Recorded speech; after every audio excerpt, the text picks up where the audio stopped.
ayaw nilang makinig sa taong hindi naman din sila tinatanggap. Yes. Kunyari ako, hindi mo ako tanggap as I am. Tapos a-advisean mo ako.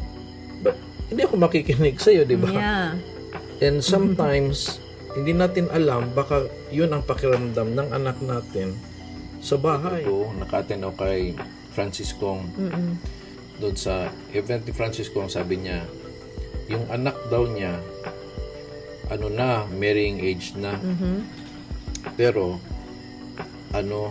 ayaw pa rin umalis ng bahay. Ayaw pa rin mag-asawa. Or, sabi kasi niya sabi ng anak niya sa kanya, na dito lang ako, mas gusto ko pa dito. Sabi ni Franciscong is, because we made our home a happy home. So, doon ako na,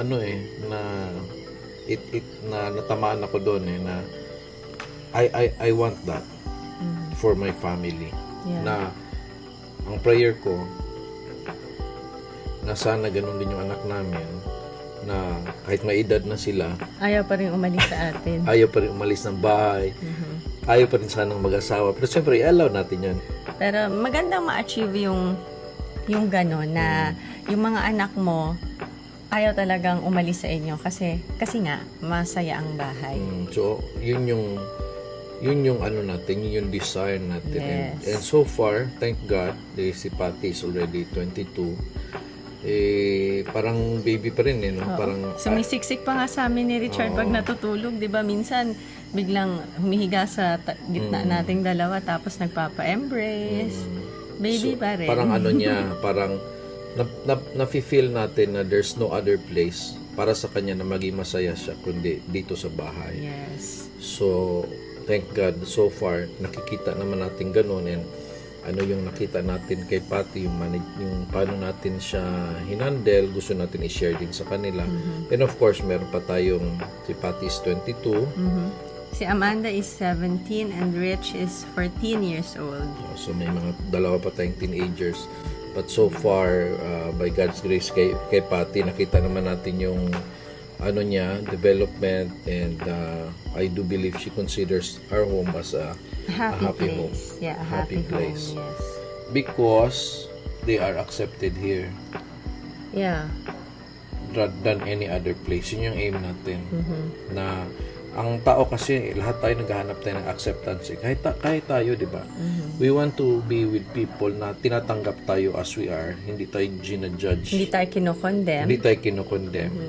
So, kung masyado natin silang pinapagalitan dito everyday, starting nung bata pa sila, papagalitan kasi hindi inubos ang pagkain, papagalitan ang bawat kilos. So, eventually, pwede nilang ma-feel na hindi ako accepted. Yeah. So, baka isipin niyang hindi happy ang home. And also, if they could see the parents na always fighting, then doon nila makita na hindi happy ang home. So, And that's very traumatic for the children, seeing their parents fight each other. 'Di ba? Hindi siya healthy actually. Kasi nadidinig nila walang peace sa home, walang love, kasi nag-aaway nga ang mga parents. And kahit na anong turo natin sa mga anak natin, yung sample pa rin natin yung tinitingnan nila eh. correct. 'Di ba? Kahit na sabihin mo, wag kayong mag-aaway, respect each other. Pero yung nakikita sa inyong mag-asawa, nirerespeto nyo ba yung isa't isa? Sinasabihan nyo ba ng masasakit na salita yung isa't isa? 'Di ba? So, yung parenting, babalik pa rin sa relationship, no? Yes. Well, A healthy parenting style, bumabalik pa rin sa relationship ninyong Oo, mag-asawa. kasi kunwari, sabihin natin, pag nag-away tayo, wag nating iparinig sa kanila. So, nung nasa loob na sila ng kwarto, doon kayo nag-away, rinig na. rinig pa rin naman, no? Yeah. So, nakakalungkot sa isang bata yun na paggising niya, nag-aaway na naman, naririnig naman niya nag-aaway. That's very traumatic. So, very traumatic yun. And then, that's again, you're not making your home a happy home. So, meron kasing di ba, sinasabi na normal naman yung mag-away Pero bilangin nyo yung away nyo sa isang taon. Kung yung away nyo last year is 100 times, tapos yung away nyo ngayon is 100 times in a year pa rin, ibig sabihin, you're not growing as a couple. So, maapektuhan yung happy home doon. Yeah. So, sign of maturity and sign of growth ng couple na yung away ninyo parang, uy, ano na lang Pakonti ng pakonti na pakonti. hanggang sa wala na. Oh, Kasi naghiwalay na. Iba naman yun. So, To make it simple, achieving a happy home na makakaramdam yung mga bata ng happy home, dapat ang mag-asawa, maganda ang relationship. and then the kids should grow that they will feel that they are accepted Yeah. and that you will not be the source of condemnation. Kasi kung parating kinokondemn natin sila sa lahat ng kilos nila, so nag-aaway pa kayong mag-asawa, then yung bahay na yan is not happy. Yeah. So ang ending sa bata, pag lumaki ako, aalis na ako dito, doon lang ako sa barkada. So, dapat, ang home natin, it should be a place where our children will feel that they are accepted for who and what they are without any condemnation and judgment. So, dapat pag dating nila sa bahay, dun sila talaga nakaka-relax. And, dapat, ang mga anak natin, maging Nawala yung aking ano.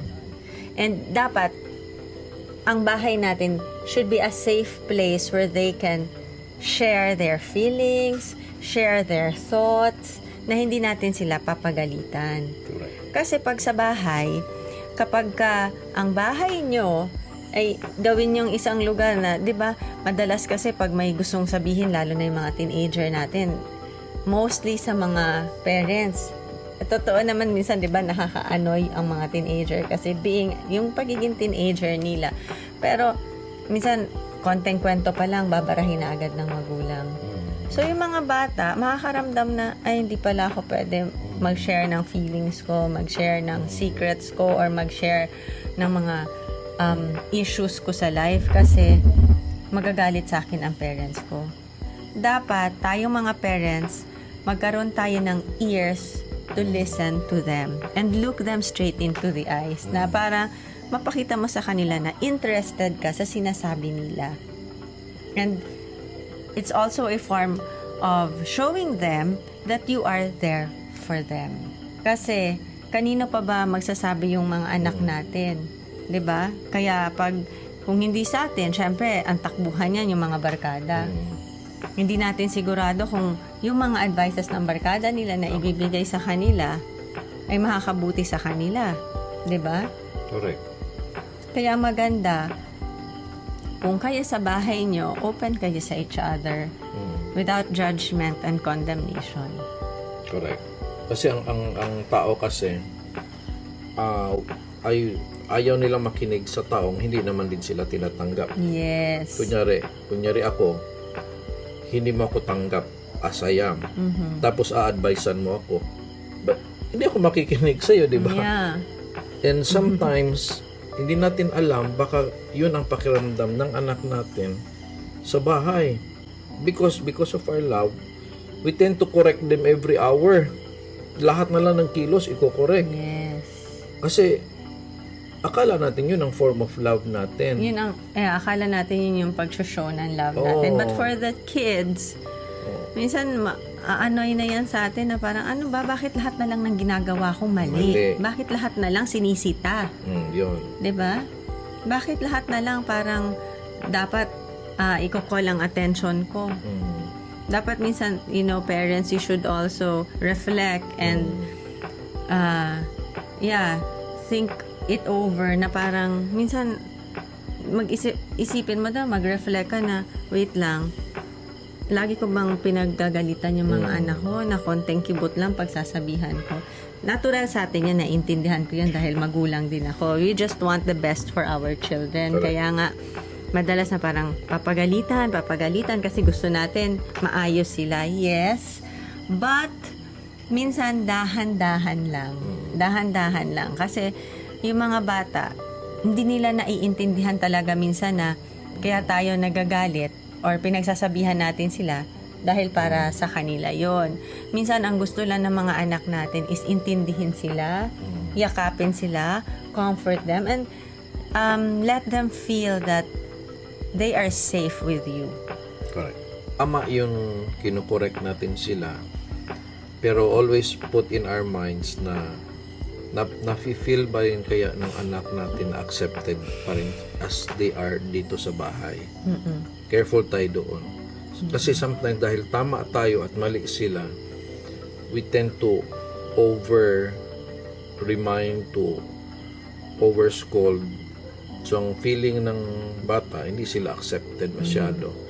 So yung mga advices natin parang hindi masyado naririnig tuloy nila. Pero yung mga barkada niya na tawa lang sila ng tawa, appear lang sila ng appear dahil accepted nilang each other.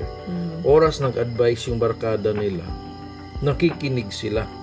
Kasi at home ako dito tanggap ako dito So dapat tayo nga yung nakaka-advise ng ganun So ibig sabihin, make sure na feel niya na accepted talaga siya. Then yung ears nila magiging open yan. Yes. For our advices. And the way naman natin sila na pagalitan or pagsabihan, pwede namang pagsabihan natin in a nice way. Ang levels of discipline kasi natin nagbabago. Kapag bata pa sila, syempre mataas yung level of discipline mo. Pero habang tumataas na yung edad nila, bumababa na rin yung level of discipline mo. Hindi na pwedeng, syempre sa toddler, sa maliliit na bata, yung paggalit mo talagang parang, oh, don't do this ha, don't do that, diba? Parang everyday, parang, oh, don't do this, don't do that. Kasi nga maliliit pa sila, nagde-develop pa sila, hindi pa nila alam ang tama at mali. Pero habang lumalaki yan, nagmamature na, let's say, 13, hindi mo na pwedeng pagalitan ang teenager the way mo sila pinagagalitan nung toddler pa sila. Alangan naman teenager na pa-face the wall mo. 'Di ba? Alangan naman teenager na palagi mong pagsasabihan every day na parang bata. Hindi na ganoon. Dapat pag medyo lumaki na sila, naging teenager na, daanin mo na sa magandang conversation, like tawagin mo sa loob ng kwarto. Huwag mong ipapahiya. Huwag mong papagalitan sa harap ng mga tao, ng ibang tao. Tawagin mo sa kwarto, mag-usap kayo, sabihin mo sa kanya ano talaga yung nararamdaman mo as a parent, and then allow your child to speak as well na, sige anak, bakit ka ba nagkakaganyan? Ano bang problema mo? Anong nararamdaman mo? May pinagdadaanan ka ba sa school? Or may issues ba kayo ng friends mo? Kaya ganyan yung attitude mo. Once na feel nung anak mo na open ka naman makinig sa kanya, talagang mag-share yan. So pagdating naman na ng mga young adult stage na, hindi mo na talagang pwedeng pagalitan na parang the way mo din pagalitan ang teenager. Syempre, pag young adult na parang kausapin mo na siya naka-level mo. Correct. So habang lumalaki yung anak mo, nag-iiba din yung level of discipline mo. Bumababa din. Parang ganyan siya. Diba? Ito yung edad. Ito yung level of discipline. So, tumataas yung edad, bumababa yung level of discipline. Hanggang ano na. Hanggang sa, na. maging balance na sila. I agree kasi, yung iba, tayo hindi naman talaga natin ang practice yung pagpapalo. Pero yung iba kasi, nagpa-practice ng pagpapalo, konting kilos lang, palo ka agad. Kahit na konting mali lang or konting likot lang, pinalo ka agad. Ngayon, kung hindi ganun ang style nila, ibig sabihin, kung hindi ganun ang style nila, ibig sabihin, habang lumalaki, hindi bumababa yung palo nila. So, palakas ng palo kasi... kasi palaki ng palaki. O kasi so, hindi naman sakit Hindi na sila nasasaktan So ngayon, kung teenagers na, hindi na nasasaktan ng palo. So ano mangyari? Sinusuntok na. So may mga ganon. Nasuntok ng ama, nasuntok ng nanay. Kasi nga daw matigas ang ulo. Ayaw nang sumunod. Pero ibig sabihin nun, hindi nila na-follow yung ganon Na pag lumalaki na yung edad ng bata, mawawala na yung old style mo ng discipline. So, dapat level-level na.